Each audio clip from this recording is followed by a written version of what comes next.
नमस्कार. जनसंवादच्या तुमच्या कार्यक्रमाला आमच्या शुभेच्छा. मी सुरेश ईश्वर कांबळे, राहणार अड्डे, तालुका मंगळवेढा, जिल्हा सोलापूर. मी सध्या राखीव अनुसूचित जातीतनं रड्डेगण यातून पंचायत समिती सदस्य म्हणून निवडून आलेलो आहे. पंचायत समितीत सध्या मी विरोधी पक्ष नेता म्हणून काम करतोय आणि तालुक्याच्या दक्षता व नियंत्रण कमिटीचा पण सदस्य म्हणून काम करतोय. सर्वप्रथम आपल्या राजकीय आणि सामाजिक प्रवासाची सुरुवात कशी झाली? राजकीय आणि सामाजिक ही सुरुवात खरं म्हणजे आमचे जे माजी मंत्री लक्ष्मणराव ढोबळे यांच्या सहवासात गेल्यानंतर झाली. राजकारण कसं करायचं, समाजकारण कसं करायचं, त्या माणसानं आम्हाला सगळं शिकवलं, घडवलं. पंचायत समिती सदस्य म्हणून निवड झाल्यानंतर आपल्या मतदारसंघातील कोणत्या समस्या सर्वप्रथम लक्षात आल्या? गणामध्ये सध्या रस्ता, पाणी ह्या समस्या महत्वाच्या आहेत आणि शाळांचं पट वाढवणं. सध्या शाळांचे पट कमी होत चाललेले आहेत. त्याच्याकडं ज्ञानार्जन कसं शाळेतलं जास्तीत जास्त वाढलं पाहिजे त्याकडं लक्ष देणं, ही सध्या म्हणजे समस्या आहेत.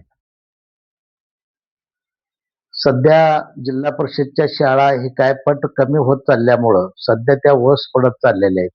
लोकांचा ओढ हा इंग्लिश मीडियम शाळेकडं चाललेला आहे. त्यामुळे जिल्हा परिषद शाळा वस पडायला लागलेत.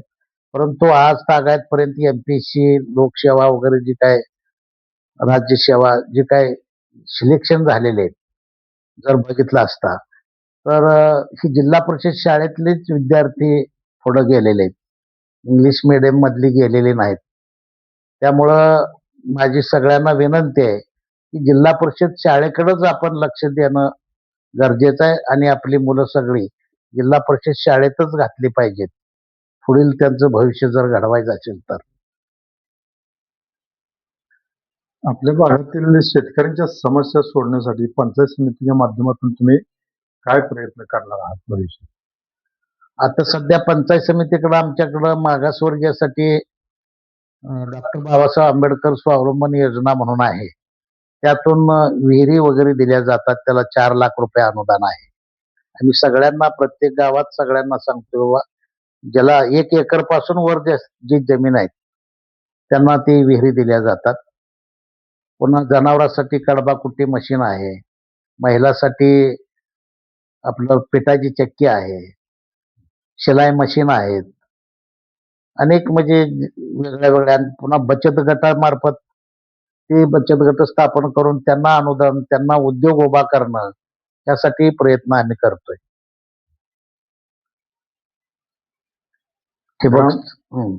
ग्रामपंचायत आणि पंचायत समिती यांच्यात समन्वय कसा साधता? नाही, प्रत्येक मिटिंगला वगैरे मी त्या ग्रामपंचायत सरपंच, ग्रामसेवक त्या गावच्या काय अडचणी आहेत ते मी सगळ्याकडून माहिती घेतो आणि त्यात ते जे प्रश्न अडचणी आहेत ते मी पंचायत समितीत मांडत असतो.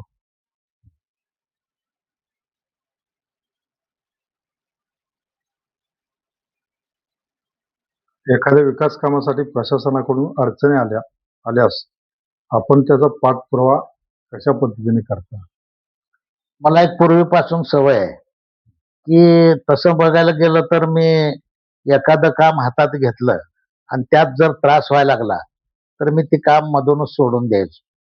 परंतु आमचे गुरु दैवत जे ढोबळे सर यांनी मला सांगितलं, तुझा सर्व गुण तू संपन्न आहेस, परंतु एक गुण तुझा वाईट आहे. एखादं काम हातात घेतलं की तू तिथं त्रास झाला की मधून तू सोडून देतो, ही तुझा गुण वाईट आहे. तर ही गुण असं न करता किती जरी त्रास झाला तर कुठल्याही कामात किती जरी त्रास झाला त्याचा पाठपुरावा, पिछा पुरवायचा आणि ती पदरात पाडून घेतलं पाहिजे. की त्यांनी सांगितल्यापासून ती एक मला सवय लागून गेलेली आहे. किती जरी त्रास झाला, कुठलंही काम असो, त्याचा मी ती पिछा पुरवून, आणि मग कुणाचंही काम असो, कुठल्याही मतदारसंघातल्या कार्यकर्त्याचं असो, कोणाचे असो, ते माझं स्वतःच समजून त्याचा पाठपुरावा करून पदरात पडेपर्यंत मी शांत झोपत नाही, शांत गप्प बसत नाही. आगामी काळात आपल्या मतदारसंघात कोणती मोठी विकास कामे करण्याचे तुमचे ध्येय आहे? आगामी काळात जी काय गणामध्ये वगैरे जी काय पाझर तलाव आहेत ती बरीच गळती आहेत, तर त्या गळत्या बंद करणं, त्या तलावात पाणी सगळं आलं पाहिजे. आणि हे दक्षिण भाग माळरान भाग असल्यामुळं त्या भागाला पाणी कसं मिळेल आणि शेतकरी हा सुजलाम सुफलाम कसा होईल ह्याकडे आमचं लक्ष राहणार आहे. आणि जी काही दळणवळणाची सोय, रस्तं, पाणी, पुन्हा आरोग्य विभाग याच्याकडे आमचं जास्त लक्ष राहणार आहे.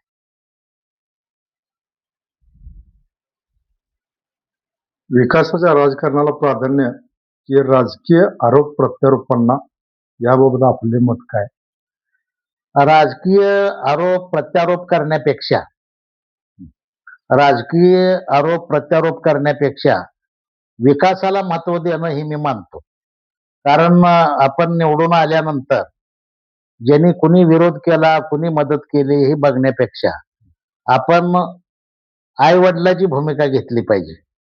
विरोधकाला बी तोच न्याय दिला पाहिजे, मदत केलेला बी तोच न्याय दिला पाहिजे, ही आमची भूमिका असते. आणि त्यामुळं ही भूमिका पूर्वीपासून मी वापरल्यामुळं सध्या वावटळीत जी देवा लागला म्हणतात, त्यामुळं मी इथं निवडून आलेलो आहे. शेवटी आपल्या मतदारसंघातील जनतेला आपण काय संदेश देऊ इच्छिता? मतदारसंघातील जनतेला एवढीच विनंती आहे, कधीही कुठलंही काय काम असलं माझ्यापर्यंत सांगावं आणि ते मी पाठपुरावा करून तुमच्या मी पदरात देणार. जास्तीत जास्त तुमची गोरगरिबाची जेवढी सेवा करता येईल ती मी ईश्वर सेवा मानणारा माणूस आहे. जेवढी सेवा घडेल तेवढं पुण्य मला मिळणार आहे आणि ती पुण्य ही माझ्या संस्कारात उपयोग होणार आहे. माझ्या मुलाबाळांना पण त्याचा उपयोग होणार आहे. म्हणून मी जेवढं सेवा करता येईल तेवढं जास्तीत जास्त करण्याचा प्रयत्न करतोय.